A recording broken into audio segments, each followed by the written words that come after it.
अस्सलाम वालेकुम। Spanish driving licence की एक और क्लास के साथ मैं हूं वकास अकरम। दोस्तों, आज की हमारी क्लास होगी गाड़ी में लोड के बारे में, चाहे वो लोड सामान का हो या लोगों का हो, उसके बारे में 10 सवालात। ये वीडियो हमारी जो थ्योरी की क्लास नंबर 6 है, जिसमें हमने देखा था कार्गा ट्रांसपोर्टे de personas y mercancías।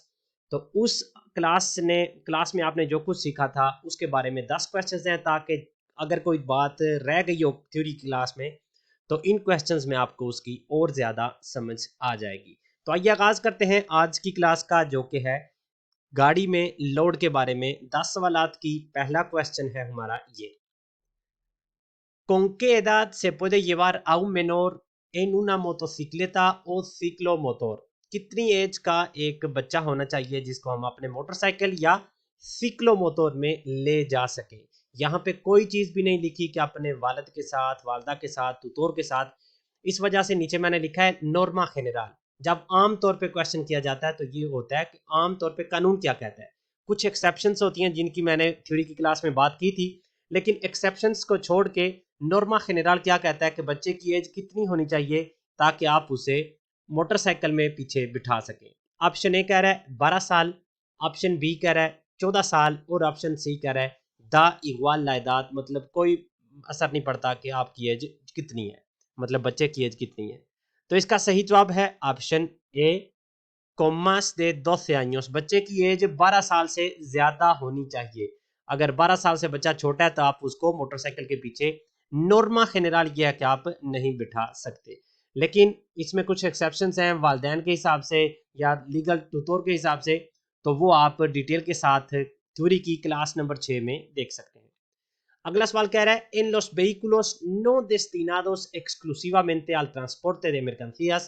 ऐसी गाड़ियां जो लोड के लिए आम तौर पे इस्तेमाल नहीं होती, मतलब उनका मकसद लोड एक जगह से दूसरी जगह लेके जाना नहीं होता, उनमें está permitido transportar una carga indivisible que sobresale por la parte posterior del vehículo। तो वो गाड़ियां जिनकी अभी हमने बात की है कि वो हैं तो लोगों के लिए, लेकिन उनमें इजाजत है कि आप कोई ऐसा सामान लोड कर सकें जो कि इनडिविजिबली हो, जो कि हम फोल्ड वगैरह या उसको हिस्सों में डिवाइड ना कर सकते हो, इसलिए उसे कहते हैं इनडिविजिबल। कि वो पीछे की जानिब से, मतलब गाड़ी की पीछे की जानिब निकल सकता है।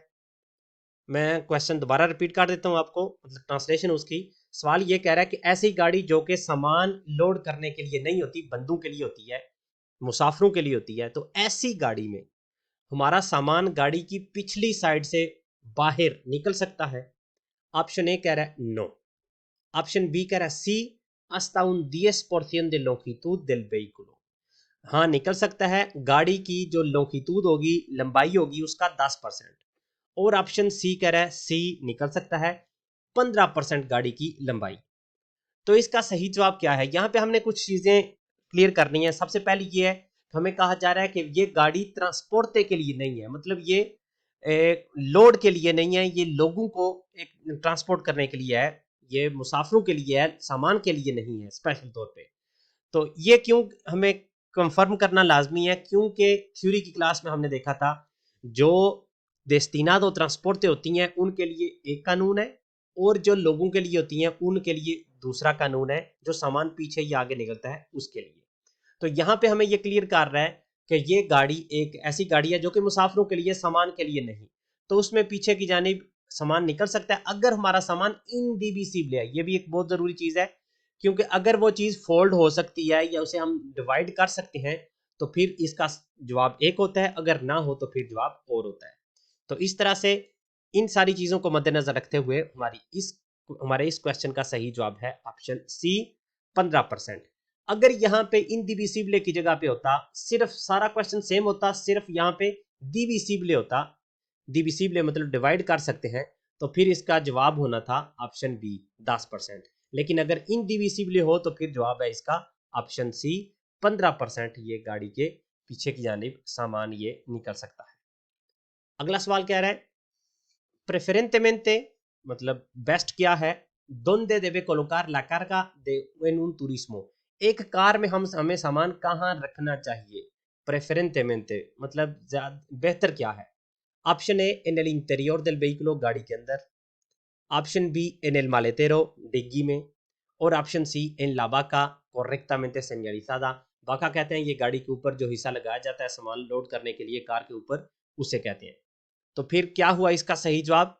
इसका सही जवाब है कि एक कार में प्रेफरेंtemente हमें सामान रखना चाहिए en el maletero, डिग्गी में। अगर वहां नहीं आता तो फिर आप वाका या गाड़ी के अंदर जो है ना वो रखने का सोच सकते हैं। अगला सवाल है en un turismo, एक कार में en el que la carga sobresale por la parte posterior, जिसमें गाड़ी की पिछली साइड पे सामान निकल रहा है। तो यहाँ पे एक चीज आप लिख लें बेशक, क्योंकि बहुत दफा आपको याद नहीं रहता। पार्टे पोस्टेरियोर या पार्टे ट्रासेरा, ये कहते हैं पिछली साइड को, गाड़ी की पिछली साइड को कहते हैं पार्टे पोस्टेरियोर या पार्टे ट्रासेरा। तो दोनों में बहुत दफा ट्रासेरा होगा, बहुत दफा पोस्टेरियोर होगा, ताकि आपको इसकी समझ आ जाए। देबे llevar esta placa, तो एक कार, एक तुरिस्मो जिसमें पीछे की जानिब सामान निकल रहा है, तो ये प्लाका, क्योंकि इसका मतलब होता है कि सामान पीछे की जानिब निकला हुआ है, तो क्या उसे रखना चाहिए? ऑप्शन ए कह रहा है no, solo deben llevar los vehículos destinados exclusivamente al transporte de mercancías, सिर्फ और सिर्फ ये लगाती हैं वो गाड़ियां जो सामान ट्रांसपोर्ट करने के लिए होती हैं। ऑप्शन बी कह रहा है नो, नहीं जरूरत। और ऑप्शन सी कह रहा है सी, है जरूरत। तो सामान जो भी हो, जिस तरह की भी गाड़ी हो, अगर हमारा सामान पीछे की जानिब निकल रहा है तो हमने ये जो बोर्ड है ये लगाना है, सी ओ सी। अगला सवाल कह रहा है cuánto puede sobresalir la carga en un ciclomotor de anchura inferior a un metro, एक मोटरसाइकिल या सिक्लोमोटर एक है जिसकी चौड़ाई 1 मीटर से कम है, तो उसमें सामान कितना बाहर निकल सकता है। तो इसकी भी डिटेल आपको थ्योरी की क्लास नंबर 6 में बाकायदा एग्जाम्पल के साथ दी गई है। तो यहाँ पे हमें ये कह रहा है कि एक मोटरसाइकिल, एक सिक्लोमोटर सॉरी, जिसकी चौड़ाई 1 मीटर से कम है, उसमें सामान कितना सोब्रेसाली हो सकता है, मतलब निकल सकता है। ऑप्शन ए कह रहा है नदा, कुछ भी नहीं। ऑप्शन बी कह रहा है 0,40 metre por la parte lateral, side पे या साइडों पे 0,40 मीटर निकल सकता है, मतलब आधे मीटर से थोड़ा सा कम। और ऑप्शन सी कह रहा है 0,50 metre a cada lado del eje longitudinal, मतलब साइडों पे, a cada lado del eje longitudinal, इसका मतलब है जो साइडें हैं eje longitudinal की, वहां पे हर जानिब आधा आधा मीटर निकल सकता है। 0,50 मीटर का मतलब है 50% मीटर का, जो है आधा मीटर। तो साइडों पे आधा मीटर, इस 0,25 por la parte posterior, फिर वही बात आ गई, पार्टे पोस्टेरियर कौन सा होता है? पीछे वाला। तो 0,25 मीटर का चौथा हिस्सा पीछे की जानिब और आधा आधा मीटर साइड की जानिब। तो यही है इसका सही जवाब भी। एक सिक्लोमोटर पे या मोटरसाइकिल पे ऐसी गाड़ियां जो जिनकी चौड़ाई 1 मीटर से कम होती है, उनमें सामान इस तरह से बाहर निकल सकता है, साइडों पे आधा आधा मीटर और पीछे की जानिब 0,25 मीटर। अगला सवाल कह रहा है cómo debe señalizar la carga que sobresale en una motocicleta। पहले हमने बात किया कि गाड़ी की जो पीछे की जानिब सामान निकलता है उसको हमने उस पैनल के साथ सेनियलिसार करना है, जो कि रेड और व्हाइट कलर का था। क्वेश्चन नंबर 4 था कल।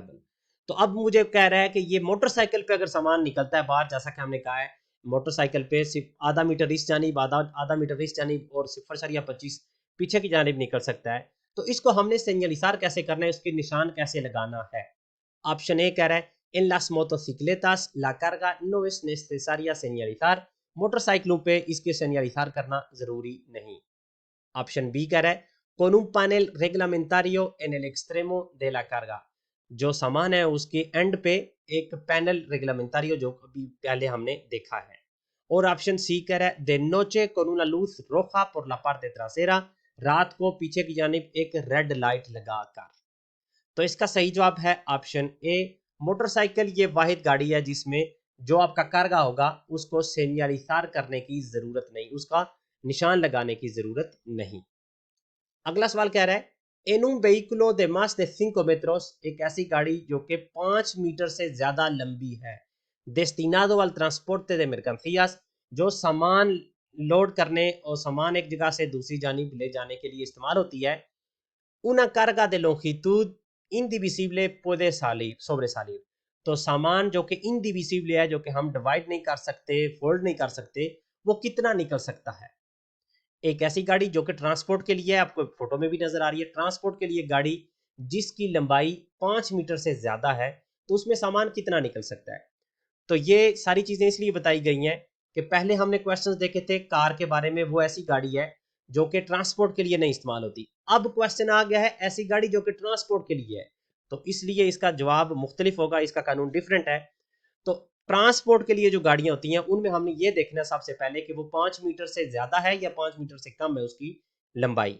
अगर तो 5 मीटर से कम है, जिस तरह से मतलब 5 मीटर से ज्यादा है जिस तरह से ये क्वेश्चन कह रहा है, तो उसमें ऑप्शन पहले पढ़ लेते हैं ताकि उसका सोच के हम जवाब दे लें। तो बाद में आपको बताता हूँ कितना सामान आप उसके आगे पीछे निकल सकता है। ऑप्शन ए कह रहा है 3 metros por la parte anterior y 2 por la parte posterior। तो यहाँ पे anterior, यहाँ पे नीचे मैंने लिखा भी हुआ है anterior मतलब parte delantera आगे वाली साइड, posterior पीछे वाला trasera। तो यहाँ पे कह रहा है आगे 3 मीटर और पीछे 2 मीटर निकल सकता है। ऑप्शन बी कह रहा है el 15% de longitud del vehículo por delante y detrás। जो गाड़ी की लंबाई है उसका 15% पीछे और 15% आगे की जानिब। और ऑप्शन सी कह रहा है 2 metros por la parte anterior मतलब आगे की जानिब 2 मीटर और पीछे की जानिब 3 मीटर। तो इसका सही जवाब क्या है? इसका सही जवाब है ऑप्शन सी। जो गाड़ियां 5 मीटर या उससे ज्यादा लंबाई की हैं उनमें आगे की जानिब 2 मीटर सामान निकल सकता है, सोबरेसाली हो सकता है। जिस तरह आप एग्जांपल ये ले लें, आगे की जानिब कितना 2 मीटर और पीछे 3 मीटर। ये उस केस में जब गाड़ी 5 मीटर से ज्यादा है। अगर 5 मीटर से कम है तो उसकी लंबाई का तीसरा हिस्सा आगे और तीसरा हिस्सा पीछे की जानिब निकल सकता है। ये वो गाड़ियां हैं जो कि स्पेशल तौर पे ट्रांसपोर्टे de mercancías के लिए। जो गाड़ियां ट्रांसपोर्टे de mercancías के लिए नहीं, उनमें आगे की जानिब तो बिल्कुल भी नहीं निकल सकता और पीछे की जानिब जो जो हमने कहा है, अगर वो डिवाइड हो सकता है तो 10%, अगर डिवाइड नहीं हो सकता तो 15%। अगला क्वेश्चन हमें कह रहा है en un vehículo de 5 metros o menos, एक ऐसी गाड़ी जो कि 5 मीटर या उससे कम की है, destinado al transporte de mercancías, जो कि ट्रांसपोर्ट के लिए इस्तेमाल होती है mercancías के, una carga indivisible puede salir। तो अब ये वही क्वेश्चन है पीछे वाला जो अभी हमने क्वेश्चन नंबर 7 देखा है, लेकिन यहाँ पे चेंज क्या हुआ है, सिर्फ उसने कहा कि उसकी लंबाई 5 मीटर या उससे कम है। तो इसका सही जवाब क्या है, मतलब कितना सामान उससे निकल सकता है। तो वहीं पे मैंने आपको जवाब बता दिया था, जो गाड़ियां 5 मीटर से कम है या 5 मीटर या 5 मीटर से कम है उसका un tercio de la longitud, गाड़ी का लंबाई का तीसरा हिस्सा पीछे की जानिब और तीसरा तीसरा हिस्सा आगे की जानिब सामान निकल सकता है। ऑप्शन बी कह रहा था 2 मीटर आगे 2 मीटर 3 मीटर पीछे या 3 मीटर आगे 2 मीटर पीछे। तो इसका सही जवाब है ऑप्शन ए, 5 मीटर या उससे कम लंबाई वाली तीसरा हिस्सा आगे की जानिब और तीसरा पीछे की जानिब, 5 मीटर से ज्यादा 2 मीटर आगे और 3 मीटर पीछे।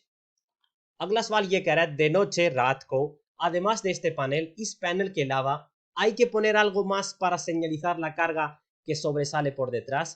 तो रात को इस पैनल के अलावा कोई ऐसी चीज है जो हमें लगानी होती है जो पीछे की जानिब सामान निकलता है उसकी निशानदही करने के लिए। जाहिर सी बात है रात को नजर नहीं सही तरह से आता, तो हमें क्या लगाना चाहिए। ऑप्शन ए कह रहा है नो, कोई भी चीज लगाने की जरूरत नहीं। ऑप्शन बी कह रहा है सी, हाँ, además hay que poner una luz roja y un trapo de color vivo। एक रेड कलर की लाइट और एक कपड़ा जो कि सुर्ख कलर का हो, मतलब गाढ़ा सुर्ख कलर का हो। और ऑप्शन सी कह रहा है सी, hay que poner una luz roja, हाँ, एक रोखो कलर की, रेड कलर की एक लाइट लगानी होगी। तो जैसे आप गाड़ी की लाइटें भी देख सकते हैं, आगे की जानिब सारी लाइटें वो होती हैं व्हाइट कलर की, पीछे की जानिब सारी लाइटें होती हैं रेड कलर की, सिर्फ रिवर्स वाली व्हाइट होती है क्योंकि उससे पता चलता है कि गाड़ी आ रही है उस जानिब। तो क्योंकि पीछे की जानिब भी निकल रहा है सामान, तो इसका मतलब है कि हमें लाइट लगानी होगी रेड कलर की ताकि सबको पता चले कि ये गाड़ी का पीछे वाला हिस्सा है। तो इसका सही जवाब है option C, hay que poner una luz roja। और हमारा आज का आखिरी सवाल, क्वेश्चन हमें कह रहा है si en un camión, अगर एक ट्राले में काम्यून में la carga sobresale por la parte delantera, अगर उसका लोड आगे की जानिब निकल रहा है, como debe ir señalizada, तो वो कैसे हम उसकी निशानदही करेंगे। ऑप्शन ए कह रहा है con una luz de color blanco tanto de día como de noche, एक वाइट कलर की लाइट रात के टाइम और दिन के टाइम भी। ऑप्शन बी कह रहा है con una luz de color blanco, एक वाइट कलर की light, de noche o en condiciones meteorológicas o ambientales que reduzcan sensiblemente la visibilidad, एक वाइट कलर की लाइट रात के टाइम या ऐसे मौसम में जब जो सही तरह से हमें नजर नहीं आ रहा होता। और ऑप्शन सी कह रहा है no es necesario señalizarla nunca, कभी भी इसके निशानदेही करने की जरूरत नहीं। तो कौन सा है इसका सही जवाब? इसका सही जवाब है ऑप्शन बी, क्योंकि पिछले क्वेश्चन में हमने बात की थी सामान पीछे की जाने भी निकल रहा है, तो जब सामान पीछे की जाने भी निकलता है तो उसमें उस पैनल के अलावा रात को एक रेड कलर की लाइट होती है। तो जब सामान आगे की जाने भी निकलता है तो उसमें हमें क्या लगाना होता है? एक वाइट कलर की लाइट, जो रात के टाइम लगाएंगे या ऐसी सूरत में जब मौसम के हालात इतने अच्छे नहीं है और सही तरह से हमें नजर नहीं आता। तो इसके साथ इस क्वेश्चन के साथ जो कि था क्वेश्चन नंबर 10 हमारी आज की क्लास का होता है इख्तिताम। उम्मीद करता हूं कि आपको बहुत कुछ सीखने को मिला होगा इस वीडियो में। अगली वीडियो तक के लिए इजाजत दीजिए, तब तक के लिए अल्लाह हाफिज।